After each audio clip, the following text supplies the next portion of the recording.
Hello and welcome. Today, we're not just going to talk. We're going to embark on a journey. A journey into the very core of masculine vitality, a topic shrouded in misinformation and half-truths. We're talking about testosterone. Why is this so critical right now? Because there's a silent epidemic sweeping through the modern world. Men are feeling more tired, less driven, and more emotionally frayed than ever before. We chalk it up to stress, to a bad week at work, or to just getting older. But what if it's something deeper? What if the very hormonal foundation of our energy, our confidence, and our health is being eroded without us even realizing it? Today's exploration is one you'll want to stay with until the very end. I've spent countless hours dissecting the noise, poring over scientific studies, and filtering out the myths from the medicine. I've compiled a list of 12 of the most talked about methods for increasing testosterone. But here's the crucial part. For almost every method, there's a right way and a disastrously wrong way to do it. If you get it wrong, you won't just waste your time. You could do yourself genuine harm, pushing your levels even lower and digging yourself into a deeper hole. So, stick with me. We'll break down each method, step by step.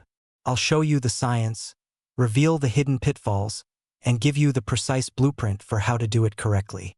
This isn't about finding a magic pill. It's about understanding the symphony of hormones within you and learning how to become its conductor. Let's begin. Let's start with perhaps the most controversial and widely debated topic in this arena: abstaining from sex and masturbation. There's an entire online movement built around this idea, promising boundless energy and a surge in masculine power. But does the science back up the hype? The answer is a complex yes, but, and that but, is everything.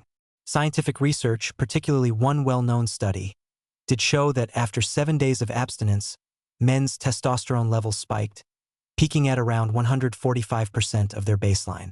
This is the single data point that an entire philosophy has been built upon. And in the short term, it appears to hold true. Your body, sensing a lack of activity, might ramp up production in anticipation. However, here is the massive, critical pitfall that is almost always ignored. What happens after that peak? The same research and others like it indicate that if you continue to abstain past that 1 to 2 week mark, your testosterone levels don't just return to normal. They often plummet, sometimes even falling below your original baseline. Think of it from a biological perspective. Your body is an incredibly efficient machine geared for survival and reproduction. If the reproductive system isn't being used, the body logically concludes that the high levels of hormones required to power it are a waste of precious resources. The signal is sent: shut down non-essential production. This can lead to what medicine calls prostatic congestion, a stagnation that negatively impacts the entire endocrine axis. For those who argue that natural nocturnal emissions will solve this, the reality is that they are not a reliable or sufficient mechanism for every man to maintain optimal function. So what's the correct approach? The key isn't total, long-term abstinence. It's finding a healthy, regular rhythm. Regular sexual activity, whether with a partner or solo, acts as a positive feedback loop. It signals to your body that the system is needed, it's in demand, and it should keep the hormonal factory running at full capacity. It's not just about testosterone, either. It releases a cascade of beneficial hormones like oxytocin and endorphins, which lower stress and improve well-being. The myth of the celibate monk brimming with testosterone is just that, a myth. The reality is that a healthy, active sexual life is a cornerstone of healthy hormonal function. If your hormones were a battery, sleep is the charger. It's that simple. And yet, it's the first thing we sacrifice in the name of productivity, entertainment, or just one more episode. This is a catastrophic mistake. When we talk about sleep, it's not just about the quantity. It's profoundly about the quality. You need deep, restorative sleep for your endocrine system to perform its nightly maintenance. The majority of your daily testosterone production happens during the REM stages of sleep. When you cut your sleep short, you are literally interrupting the factory's most productive shift. Let's look at the numbers because they are staggering. Studies have shown that restricting sleep to 5 or 6 hours per night can slash a healthy young man's testosterone levels by 20 to 25%. That's the hormonal equivalent of aging yourself by 10 to 15 years in a single week. Conversely, sleeping for 10 hours won't supercharge you beyond your natural limit, but consistently sleeping too little will guarantee you operate far below it. The ideal is to aim for 7 to 9 hours of high-quality, uninterrupted sleep. The ultimate goal, though it may seem like a luxury in our modern world, is to wake up naturally, without the jolt of an alarm clock. That sound is your body's emergency brake, yanking you out of crucial sleep cycles with a spike of cortisol. We live in a world of obligations, work, school, family, that make this difficult. But because our sleep is already under assault from modern life, it's even more important not to compromise it further. If a full night's sleep is impossible, consider the power of a strategic daytime nap. A 90-minute nap, which allows you to complete a full sleep cycle, can do wonders for restoring your nervous system and hormonal balance. Treat your sleep not as a luxury, but as a non-negotiable biological necessity. It is the foundation upon which all other efforts are built. There's a common image of health: the marathon runner, lean and wiry, endlessly pounding the pavement. Many people believe that hours and hours of cardio will sculpt a healthy body and, by extension, boost testosterone. This is one of the most dangerous misconceptions in fitness. Long-duration, chronic cardio does the exact opposite of what you want. Think about what's happening physiologically during a 2-hour run. Your body is under immense, prolonged stress. To cope, it floods your system with cortisol, the primary stress hormone. Cortisol is the arch-nemesis of testosterone. They exist in an inverse relationship. When one is high, the other is typically low. The body of a marathon runner is in a catabolic state. It's breaking itself down for fuel. That's why they are so thin. They often lose muscle mass. This is not a hormonal environment where testosterone can thrive. So, does this mean cardio is bad? Absolutely not. It means the type of cardio is paramount. The solution is high-intensity interval training, or HIIT. This involves short, explosive bursts of all-out effort, followed by brief recovery periods. Think 30 seconds of sprinting as fast as you can, followed by 60 seconds of walking, repeated 8 to 10 times. Why is this so effective? A HIIT session is short, intense, and powerful. It creates a massive metabolic and hormonal response without the prolonged cortisol dump. It stimulates the release of anabolic hormones, including testosterone and human growth hormone. Furthermore, it creates something called the afterburn effect, where your metabolism remains elevated for hours after the workout is over. You get all the cardiovascular benefits, improve insulin sensitivity, and create a hormonal surge that supports muscle growth and fat loss, all in a workout that might only last 15 to 20 minutes. So trade the long, grueling jogs for short, intense sprints. Work smarter, not just longer. Exhaustion is not the goal. Stimulation is. That's how you use cardio to build your hormones, not break them down. A common piece of advice you'll find online is to load up on foods and supplements rich in vitamin D, zinc, and magnesium. And this advice is correct, but with a critical caveat. These micronutrients are potent testosterone boosters only if you are deficient in them. Think of it like building a brick house. Testosterone is the house. Cholesterol is the material, and micronutrients like zinc, magnesium, and vitamin D are the essential tools and workers. Zinc is a master mineral. It's directly involved in the enzymatic processes in the testes that produce testosterone. If you don't have enough zinc, your production line grinds to a halt. You simply can't build the house without the bricklayers. Magnesium plays a different, but equally vital role. It helps increase free testosterone by binding to a protein called sex hormone-binding globulin, or SHBG. Think of SHBG as a vehicle that picks up testosterone and locks it away, making it unusable by your body. Magnesium essentially occupies some of these vehicles, leaving more testosterone free to do its job. It also aids in deep, restorative sleep, which we already know is crucial. Vitamin D, often called the sunshine vitamin, is perhaps the most important of all. It functions more like a steroid hormone than a vitamin. Its chemical structure is very similar to testosterone itself.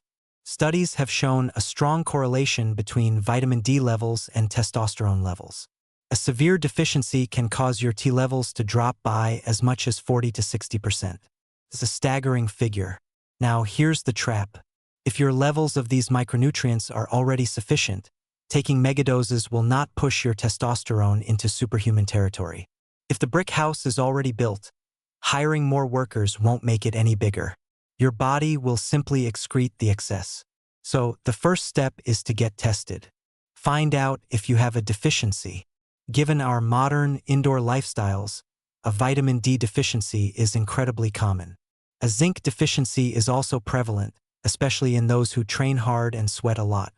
If you are deficient, supplementing will feel like a miracle, restoring your testosterone to its natural, healthy potential. But if you're not, focus your energy elsewhere. Let's move from core nutrients to something a bit more esoteric. Adaptogens. These are herbs and roots that have been used in traditional medicine for centuries to help the body adapt to physical and mental stress. And in the context of testosterone, one name stands above the rest: ashwagandha. Unlike supplements that only work if you have a deficiency, ashwagandha has been shown in clinical trials to actively increase testosterone levels even in healthy men. A typical dosage of around 300 to 500 milligrams of a high-quality extract per day has been demonstrated to raise testosterone by a respectable 15 to 25%, and sometimes more. How does it work? Its primary mechanism is reducing cortisol. As we discussed, cortisol is the enemy. By helping your body manage its stress response more effectively, ashwagandha lowers cortisol levels, which in turn allows your body to dedicate more resources to producing testosterone. It's like calming a storm in your body, allowing the sun to shine through. Other adaptogens, like ginseng, can also be beneficial. Ginseng is more of a stimulant, mobilizing the body's energy reserves and making all endocrine organs, including the adrenal glands and thyroid, work more efficiently. It can enhance vitality and overall energy, which indirectly supports a healthy hormonal profile. But here is the crucial rule for using adaptogens. They must be cycled. You cannot and should not take them continuously for years. Your body will adapt to them, and they will lose their effectiveness. Worse, long-term continuous use can sometimes lead to a burnout effect, where the organ you're trying to support becomes fatigued. A typical cycle is 6 to 8 weeks on, followed by a break of at least the same duration. Use them as a strategic tool during periods of high stress or intense training, not as a permanent crutch. It's no secret that a man who engages in strength training is going to have a different hormonal profile than one who is sedentary. Lifting heavy weights is a primal signal to the body that it needs to be strong, resilient, and powerful. This demand triggers an anabolic response, which includes the release of testosterone. But just like with cardio, more is not better. In fact, for a natural athlete, more is often significantly worse. I see it all the time. Guys who are in the gym 5, 6, or even 7 days a week, training for 2 or 3 hours at a time. They're constantly sore, perpetually tired, and frustrated because they aren't seeing the results they expect. They're living in a state of chronic overtraining. Their bodies don't have enough resources to recover from the constant onslaught, and as a result, their nervous systems are fried and their cortisol levels are through the roof. They are driving themselves into an endocrinological grave. The key to unlocking the hormonal benefits of strength training lies in finding the golden mean between stimulus and recovery. The workout itself is the signal, but the growth and hormonal optimization happen during rest. For the average natural athlete, the sweet spot is typically 3 to 4 intense, focused workouts per week, lasting no more than 60 to 75 minutes each. The focus should be on large, compound movements that recruit the most muscle mass. Squats, deadlifts, overhead presses, pull-ups, and rows. These exercises create the biggest hormonal demand and deliver the best results. Make your workouts intense, but keep them brief. Get in, stimulate the muscle, and get out. Then go home, eat well, and sleep deep. That is the true path to building a strong body and a robust hormonal system. This point seems so obvious, yet it's often the one people are most resistant to hearing. You cannot build a strong hormonal foundation on a bedrock of poison. And the most common, socially acceptable poison we consume is alcohol. Let's be unequivocally clear. There is no safe or beneficial dose of alcohol. The old myth of a glass of red wine a day being good for the heart has been thoroughly debunked by modern science. On a regular basis, even in small amounts, alcohol is detrimental. From a hormonal perspective, alcohol is a multi-pronged weapon of destruction. It directly suppresses testosterone production in the testes. It increases the conversion of testosterone into estrogen through a process called aromatization. It wreaks havoc on your liver, the organ responsible for metabolizing and clearing excess hormones. And, critically, it destroys your sleep quality. Even if you pass out for 8 hours after drinking, you are not getting the deep, restorative REM sleep where testosterone is produced. And it's not just alcohol. This category includes all the things we know are harmful. Smoking introduces immense oxidative stress into the body, damaging cells, including those in the endocrine system. Recreational drugs can throw your entire neurochemistry and hormonal balance into chaos.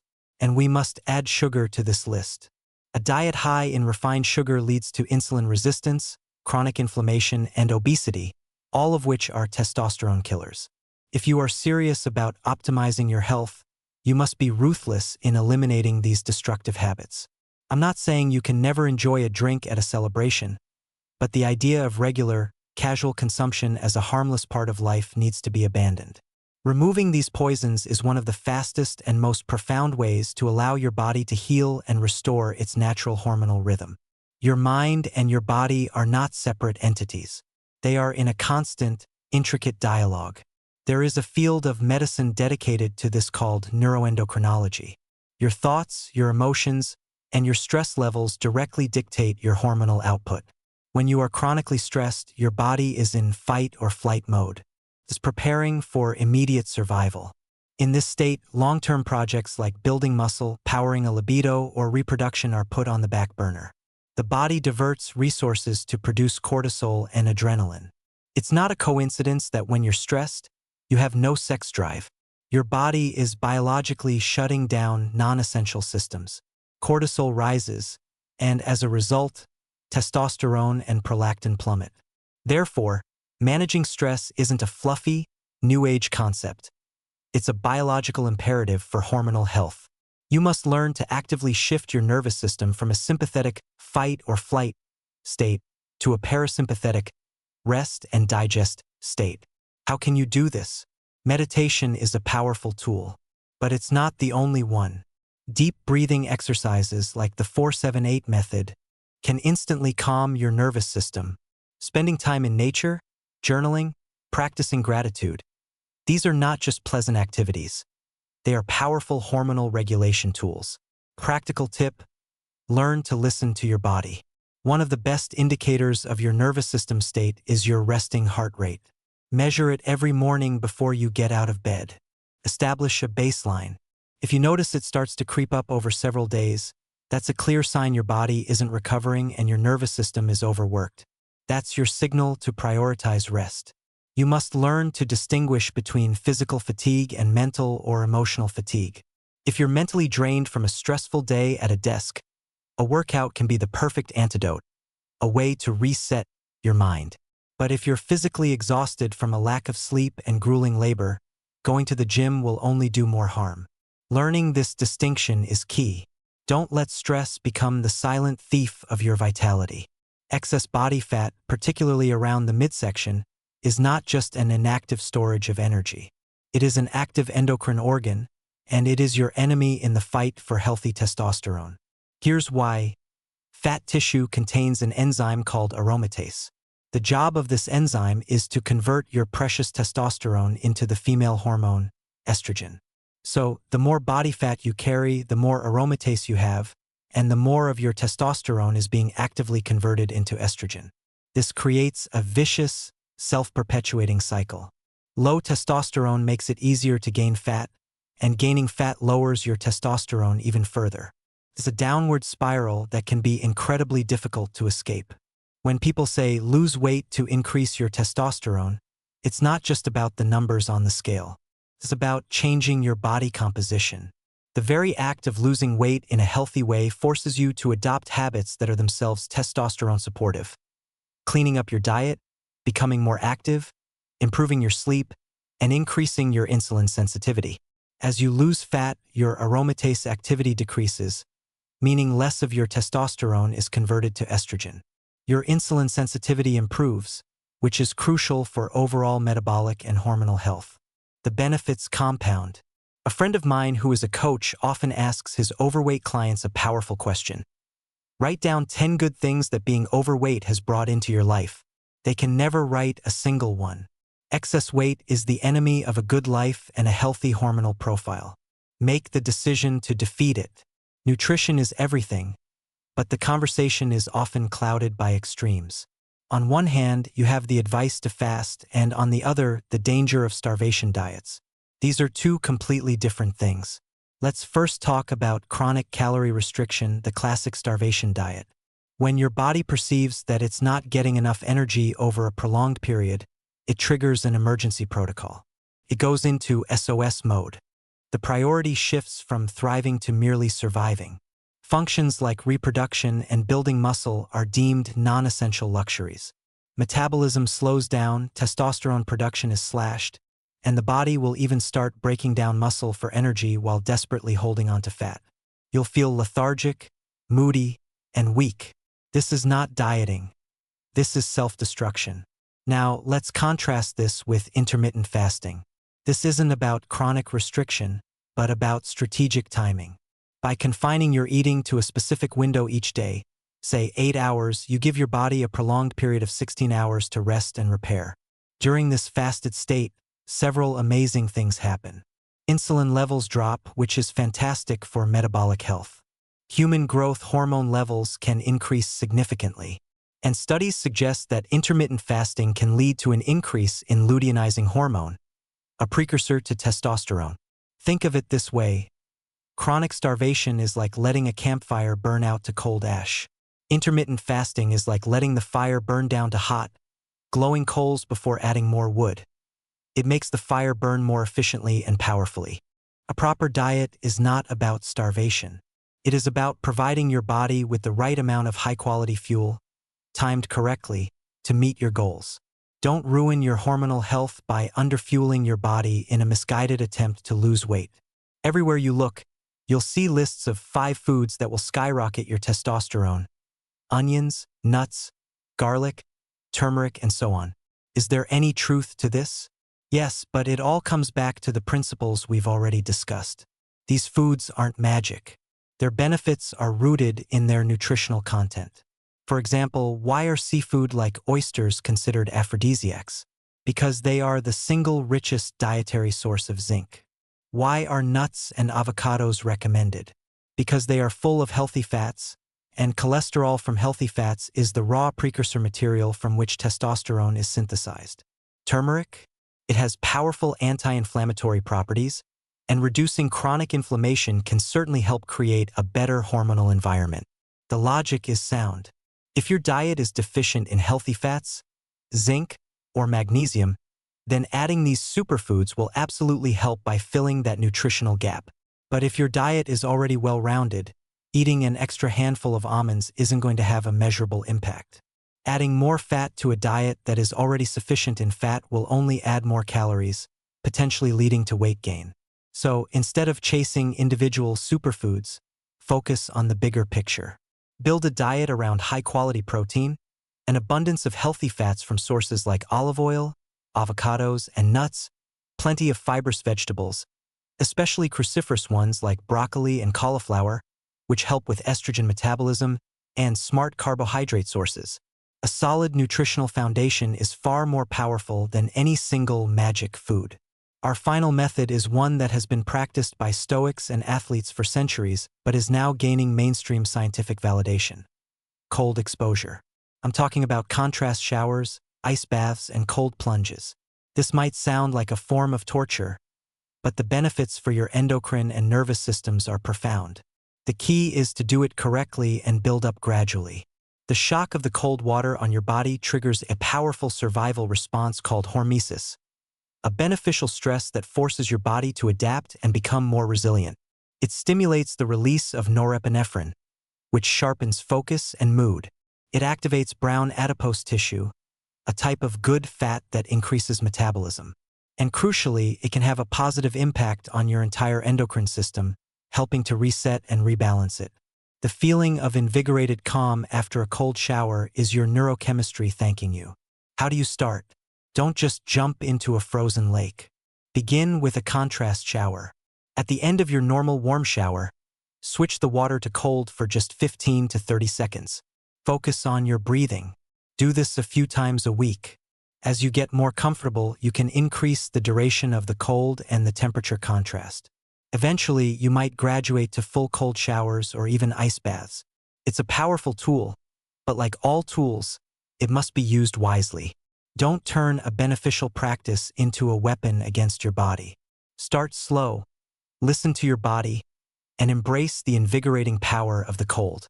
So there we have it, 12 paths, each with its own map and its own potential pitfalls. As you can see, there is no single secret, no one magic bullet. Increasing and maintaining healthy testosterone isn't about a single hack. It's about constructing a lifestyle. It's about honoring your biology. It's about the synergy of deep sleep, intelligent training, nourishing food, a resilient mind, and the elimination of things that poison you. Each of these elements supports and amplifies the others. You are the architect of your own hormonal health. This journey is not about chasing a number on a lab report. It's about reclaiming what it means to feel truly alive, to wake up with energy, to have the drive to pursue your goals, the resilience to handle stress, and the vitality to engage fully with your life and the people you love. That is the real prize. Start today. Pick one area, master it, then move to the next. Be consistent. Be patient. The power to change is and always has been in your hands. Thank you for joining me on this journey.